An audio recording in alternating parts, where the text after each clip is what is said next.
वंदे मातरम। सभी स्टूडेंट को जय हिंद। और मैं लेके आ चुका हूँ आपके सामने एक टॉप और बेहतर सेशन। आज का जो सेकंड शिफ्ट का पेपर है वो सारे क्वेश्चन हम डिस्कस करने वाले हैं। मेरे मित्र एक बार लाइक शेयर सब्सक्राइब अभी तक नहीं किया अपने YouTube channel all exam class को, सारे मित्र एक बार लाइक शेयर सब्सक्राइब कर लेंगे। भाई हम डिस्कस करेंगे टॉप 72 क्वेश्चन जो कि आज के पेपर में पूछे गए हैं। इनमें कम से कम मेरे पढ़ाए हुए 20 क्वेश्चन आज की शिफ्ट में पूछे गए आपके लिए आए हैं। तो पहला क्वेश्चन देखिए, और अभी तक लाइक शेयर सब्सक्राइब नहीं किया तो जल्दी से कर ले अपने YouTube channel all exam class को दोस्त। भारत का राष्ट्रीय भोजन क्या है? क्वेश्चन इंपॉर्टेंट है क्योंकि एक क्वेश्चन रेलवे में पूछा जा चुका है कि भारत का राष्ट्रीय भोजन क्या है। सो इसका सही जवाब हो जाएगा ऑप्शन नंबर बी, खिचड़ी। खिचड़ी जो है वो भारत का राष्ट्रीय भोजन है। राष्ट्रीय भोजन है खिचड़ी। सो याद में रख ले। अगला सवाल है, भारत की सबसे ऊंची मूर्ति कौन सी है? यानी भारत देश में सबसे ऊंची मूर्ति कौन सी है? सो इसका राइट आंसर हो जाएगा option number C, Statue of Unity. Statue of Unity जो कि सरदार वल्लभ भाई पटेल जी की मूर्ति है जो गुजरात में स्थित है, वो भारत की सबसे ऊंची मूर्ति है जिसे स्टैचू ऑफ यूनिटी कहा जाता है। सो याद में रख ले, स्टैचू ऑफ यूनिटी भारत की सबसे ऊंची मूर्ति है। अगला सवाल है, इंडिया विंस फ्रीडम के लेखक कौन है? क्वेश्चन इंपॉर्टेंट है क्योंकि क्वेश्चन एसएससी के पेपर में आया हुआ है। सो इसका सही जवाब हो जाएगा option number D, Maulana Azad. Maulana Azad ने पुस्तक लिखी है India wins freedom. India wins freedom के लेखक है मौलाना आजाद। अगला सवाल है, रानी लक्ष्मीबाई का मूल नाम क्या था? क्वेश्चन इंपॉर्टेंट है और ये क्वेश्चन 2 से 3 बार पूछा भी जा चुका है। सो इसका सही जवाब हो जाएगा option number C, Manikarnika. Manikarnika. Rani Lakshmibai का मूल नाम है मणिकर्णिका। इंपॉर्टेंट प्रश्न है, याद में रख ले, मणिकर्णिका रानी लक्ष्मीबाई का मूल नाम था। अगला सवाल है, काला हिरण किस राज्य का राजकीय पशु है? क्वेश्चन यूपी पुलिस के एग्जाम में आया हुआ है कि काला हिरण किस राज्य का राजकीय पशु है। सो इसका सही जवाब हो जाएगा ऑप्शन नंबर सी, अरुणाचल प्रदेश। अरुणाचल प्रदेश का ये राजकीय पशु है काला हिरण। अगला सवाल है, फ्लिपकार्ट किस देश की कंपनी है? क्वेश्चन इंपॉर्टेंट है, आया हुआ है रेलवे के एग्जाम में। सो इसका सही जवाब हो जाएगा ऑप्शन नंबर ए, भारत। भारत देश की कंपनी है फ्लिपकार्ट।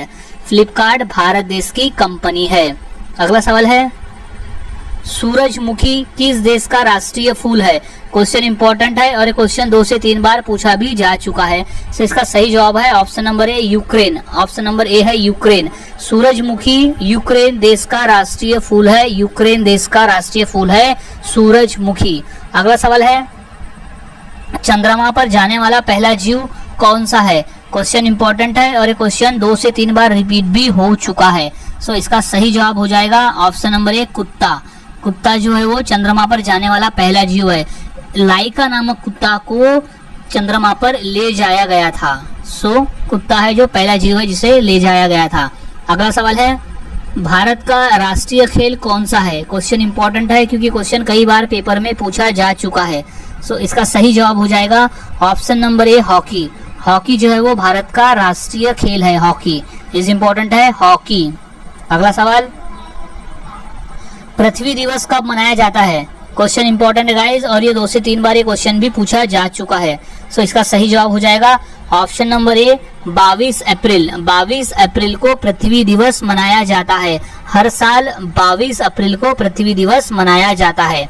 अगला सवाल है, गांधी जी की पत्नी का क्या नाम था? क्वेश्चन इंपॉर्टेंट है, यूपी पुलिस में आया हुआ है। सो इसका सही जवाब हो जाएगा option number A, Kasturba. Kasturba Gandhi. Gandhi ji की पत्नी का नाम था कस्तूरबा। अगला सवाल, भारत का प्रथम नागरिक कौन होता है? क्वेश्चन मोस्ट इंपॉर्टेंट है और बेसिक प्रश्न है, यूपीएससी के पेपर में आया हुआ है। सो इसका सही जवाब हो जाएगा ऑप्शन नंबर बी, राष्ट्रपति। भारत का जो प्रथम नागरिक होता है वो राष्ट्रपति होता है। राइट आंसर इज राष्ट्रपति। अगला सवाल है, सिखों के अंतिम गुरु कौन थे? क्वेश्चन इंपॉर्टेंट है कि सिखों के अंतिम गुरु कौन थे? सो इसका सही जवाब है ऑप्शन नंबर डी, गुरु गोविंद सिंह जी। गुरु गोविंद सिंह जी सिखों के अंतिम गुरु थे। गुरु गोविंद सिंह जी सिखों के अंतिम गुरु थे, याद रख ले। अगला सवाल है, बांदीपुर राष्ट्रीय उद्यान किस राज्य में स्थित है? क्वेश्चन 2 बार पूछा जा चुका है, सो याद में रख ले। इसका सही जवाब हो जाएगा option number B, Karnataka. Karnataka, Bandipur राष्ट्रीय उद्यान कर्नाटक राज्य में स्थित है। याद रखें, कर्नाटक राज्य में है बांदीपुर राष्ट्रीय उद्यान। अगला सवाल है, पृथ्वी का एकमात्र प्राकृतिक उपग्रह कौन सा है? क्वेश्चन 2 बार पूछा जा चुका है, सो इसका सही जवाब है ऑप्शन नंबर ए, चंद्रमा। चंद्रमा जो है वो पृथ्वी का एकमात्र प्राकृतिक उपग्रह है। चंद्रमा, चंद्रमा, राइट आंसर इज चंद्रमा। अगला सवाल, इलेक्ट्रॉन के खोजकर्ता कौन है? क्वेश्चन आया हुआ है एसएससी के पेपर में और यूपीएससी में भी, सो इसका सही जवाब हो जाएगा ऑप्शन नंबर डी, जे जे थॉमसन। जे जे थॉमसन जो है वो इलेक्ट्रॉन के खोजकर्ता है, जे जे थॉमसन। अगला सवाल है, हीराकुंड जल विद्युत परियोजना किस नदी पर स्थित है? क्वेश्चन इंपॉर्टेंट गाइस, और ये क्वेश्चन पूछा जा चुका है रेलवे में 2 बार, सो इसका सही जवाब है option number B, Mahanadi.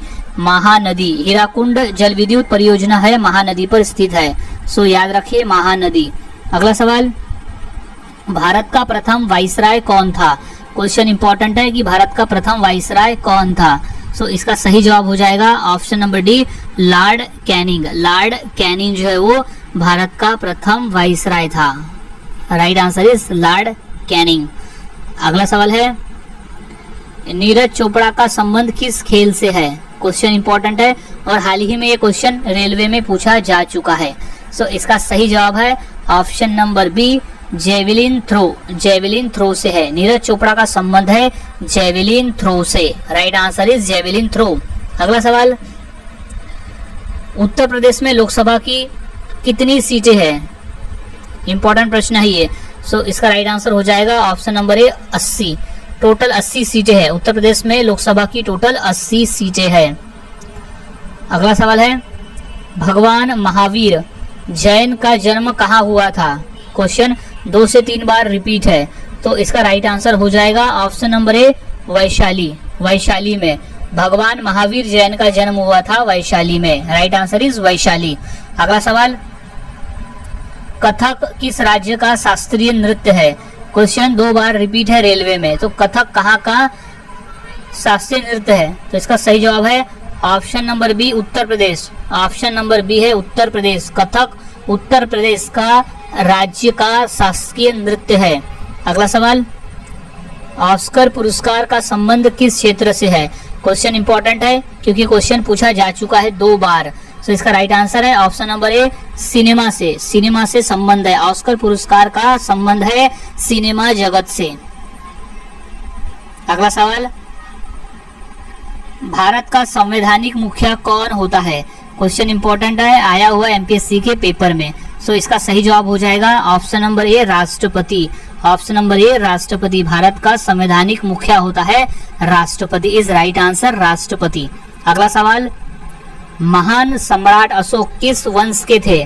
Question पूछा गया है रेलवे में 2 बार, मोस्ट इंपोर्टेंट प्रश्न है, याद में रख ले।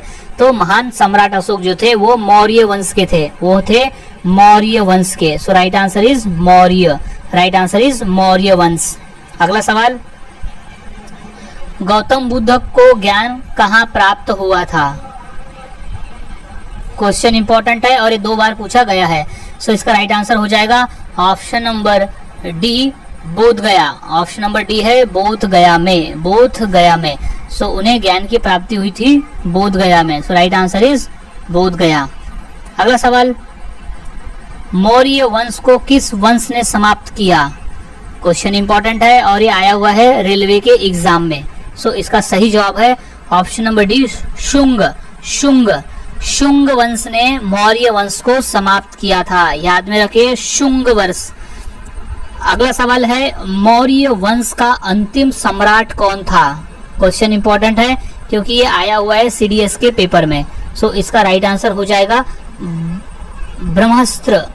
ब्रह्मद्रस्त जो था वो मौर्य वंश का अंतिम सम्राट था, सो याद में रख ले। अगला सवाल है,